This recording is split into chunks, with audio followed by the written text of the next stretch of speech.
Bonjour à tous, bienvenue sur Ngazi TV, la chaîne du futur, la chaîne où il faut être.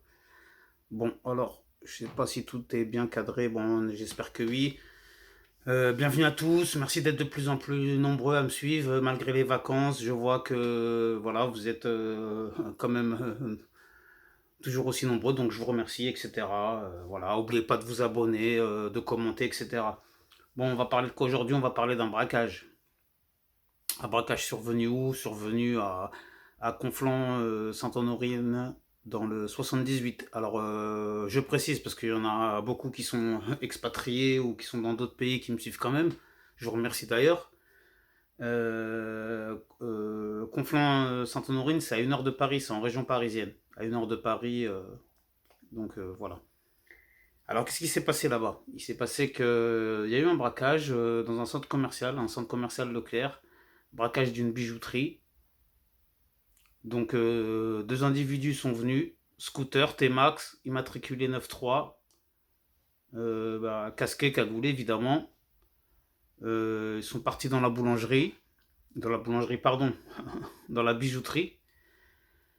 Et le vigile s'est interposé, ils lui ont mis un coup de gaz lacrymogène. Bon, franchement, déjà, respect le vigile, hein, parce que risquer sa vie comme ça, risquer sa vie, pour des bijoux, quoi, en gros, façon de parler, hein. Alors qu'il y a des assurances, il y a tout ça, mais bon, respect, donc, le vigile, même un flic, je sais pas s'il aurait fait autant que le vigile a fait, parce que le vigile a voulu s'interposer, apparemment, hein, d'après ce que j'ai pu comprendre.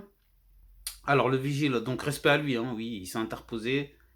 Heureusement pour lui, il a juste pris un peu de bombe lacrymogène et ça a dû le calmer un peu. Il a dû se dire bon, bah, finalement, je vais pas trop me mêler de tout ça. Tout ça venant, ils ont braqué la guichetière, enfin la dame qui était au comptoir. Les deux individus ont réussi à prendre la fuite. Ils n'ont pas communiqué par contre concernant le butin. Mais ça après c'est normal, hein, parce que ça vient tout juste de se passer. C'était hier, c'est-à-dire hier jeudi 28 juillet si je dis pas de bêtises. Et donc, pour l'instant, ils n'ont pas communiqué sur le montant du butin et ils n'ont pas communiqué ce qui butin il y avait. Juste les individus ont pris la fuite. Et bon, maintenant que je vous ai relaté les faits, vous allez voir, comme d'habitude, ma petite version à moi et ma petite expertise à moi. Donc déjà, moi, ce que je pense de tout ça, je pense que ces individus, sans être policiers, je pense qu'ils doivent avoir 20-30 ans, hein, parce que pour faire ça, déjà si tu as plus de 30 ans, tu fais ça. C'est un peu chaud et oui, non, ça correspond à un profil de personnes qui ont 20-30 ans. Bon, après, ça va, ils ont fait quand même un travail propre, entre guillemets, parce que de ce que je sais, il n'y a aucun blessé. Si, il y a deux blessés, deux employés hein, qui se disent blessés, qui, après, je sais pas, hein, mais bon, on n'a pas communiqué dessus, donc je pense que doit avoir un de grave, hein, sinon on nous aurait dit. Mais sinon, ils ont fait ça à peu près proprement, entre guillemets, comme je disais, c'est-à-dire qu'ils n'ont pas tiré n'importe où. Je sais que il y a un d'eux qui a tiré en l'air, hein, à un moment, quand le vigile a voulu s'interposer, parce qu'il y en a un qui attendait sur le scooter et l'autre qui est rentré à l'intérieur pour braquer. Et celui qui est rentré à l'intérieur pour braquer, il a tiré en l'air, hein, histoire de calmer le videur.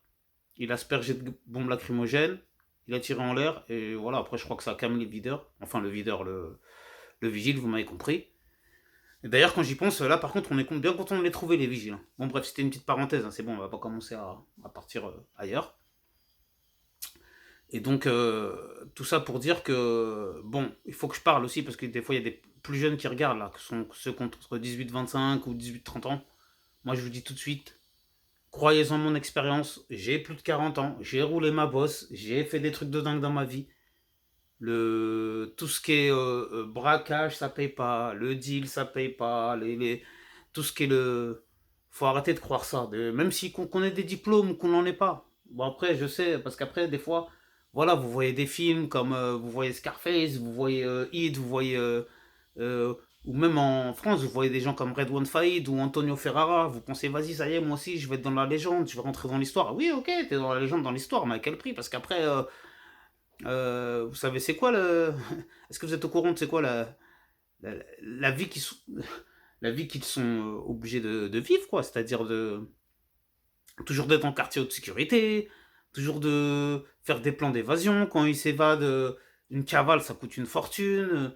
Plus la stress des parents, de tout l'entourage, des femmes, des enfants, des machins. Mais non, mais non. Donc, ne cherchez pas cette route-là, ne cherchez pas ce chemin-là. Même ceux qui ont fait ça, là, ce petit braquage-là, ils vont se faire choper, ou ils vont en faire deux, trois au bout du troisième, mais ils vont se faire choper. Et après, voilà, ça va être pareil, un désastre, ainsi, en ça. Donc, moi je dis, ouais, c'est mieux, c'est mieux, c'est mieux, c'est mieux qu'on essaie de sortir de tout ça. Hein. Je sais, des fois j'ai l'impression que c'est un coup d'épée dans l'eau. J'ai l'impression que, oui, c'est de l'utopie, c'est pas possible. Oui, mais non, mais si, mais il faut se donner les moyens, qui que ce soit, qui que nous soyons. Moi-même, le premier qui a fait des. Qui est passé par tous ces travers, si j'ai su me dire à un moment stop, tout le monde peut se dire à un moment stop, ou même avant même que ça se passe, se dire non, je ne le fais pas, ou je n'y vais pas, ou je ne. Je préfère vivre ma vie avec de l'argent propre, entre guillemets, hein, comme on dit chez nous, l'argent halal. Hein. Voilà, hein, le halal, hein, voilà, du propre. Je sais pas moi. Plutôt que. Parce que voilà, c'est malsain tout ça. On croit que c'est rien, on croit que c'est la vie, la vie de gangster, la vie de voyou. Vas-y, ça y est, c'est bon, c'est fini tout ça. Ça y est, faut qu'on arrête en France. Faut qu'on arrête en France avec ces histoires de vie de voyou, de ceci. Sinon, on va mettre tout un tas de gens, tout un tas de générations, on va les mettre. Ça va mal finir, quoi. Ça va mal finir, ça va mal finir. Et après, quand je parle comme ça, j'ai l'impression de parler comme un vieux con, mais c'est normal après. Je suis obligé de parler comme un mec de mon âge, hein, façon de parler. Parce que, voilà. Hein, nous aussi, hein, moi quand j'avais la vingtaine, par contre disaient oui, il faut travailler, il faut pas faire de bêtises, faut aussi, il faut ça. Oui, oui, ça rentrait par une oreille, ça sortait par l'autre, façon de parler.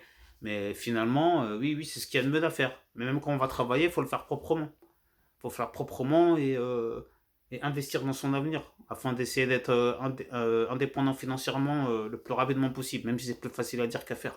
Mais ça, c'est possible là. C'est possible à faire. Vous avez plein d'exemples autour de vous. Hein. Regardez vous-même, j'en suis sûr, hein, autour de votre famille, vous avez plein de gens qui sont partis de rien et qui ont réussi à partir haut, mais voilà, personne ne leur a rien donné à ces gens-là. Hein. Vous le savez très bien. Bon, allez, je vous remercie de m'avoir suivi, je vais m'arrêter là. Restez tous authentiques. Encore une fois, merci, à bientôt. Passez de bonnes vacances pour ceux qui ont la chance d'être en vacances. Et prenez bien soin de vos proches.